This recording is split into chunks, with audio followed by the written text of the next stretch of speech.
ఏమీ పిల్ల, ఎవరే వాడు? నీ మొగుడే కదా, ఎక్కడికి పారిపోయాడు అన్నారు. అమ్మంది, అయ్యో తండ్రి, నువ్వు నాకు తండ్రి లాంటి వాడివి, నన్ను గద్దిస్తావెందుకయ్యా? పువ్వుల తోటలో విహరిద్దామని తీసుకొచ్చాడు, వచ్చాను. ఆయన ఎక్కడికి పారిపోయాడో నేనెక్కడ చెప్పగలనండి. ఆయన ఎక్కడ ఉంటాడన్నారు. ఎక్కడ ఉంటాడంటే ఏం చెప్పని, కొండలంతా ఉంటాడు, ప్రపంచమంతా ఉంటాడు. ఎంత గడుసుగా మాట్లాడేవే పిల్ల, అంతటా ఉంటాడా? కానీ నీ ఆయన్ని చూపించలేవా? ఎక్కడికి పోతాడు? చీకటిగా ఉంది కదా, నేను వృద్ధుణ్ణి అయిపోయాను. నిన్ను గుర్తుపడదామన్నా నువ్వెవరో గుర్తుపట్టలేకపోతున్నాను. అందుకని నిన్ను ఈ సంపంగి చెట్టు కట్టేస్తానని మొలకున్న ఉత్తరీయం తీసి ఉత్తరీయం వేసి కట్టేశారు. ఆయన కట్టేస్తే పాపం తల్లి రాత్రంతా సంపంగి చెట్టుకి కట్టుబడిపోయి ఉండిపోయిందండి. ఏమా తల్లి కర్మ, ఆ తల్లి కనుబొమ్మ కదిలితే ఐశ్వర్యం వస్తుంది. అటువంటి తల్లిని ఉత్తరీయంతో కట్టేశారు అనంతాచార్య వారు. కట్టేస్తే తెల్లవారిపోయింది. గుడి తలుపులు తెరిచారు.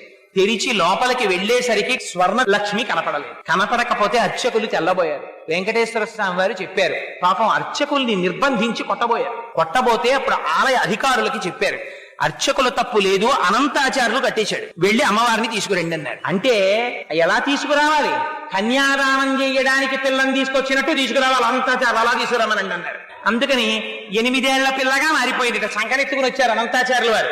ఎత్తుకొచ్చి తీసుకొచ్చి అక్కడ కూర్చోబెట్టి, అయ్యా తెలియక తప్పు చేశానయ్యా వెంకటాచలపతి, ఇదిగో తీసుకొచ్చేశాను, అమ్మవారిని తీసుకోమన్నారు. అంటే ఆయన అన్నారు, నువ్వు అలా తీసుకొచ్చి ఇచ్చేస్తే కుదురుతుందా?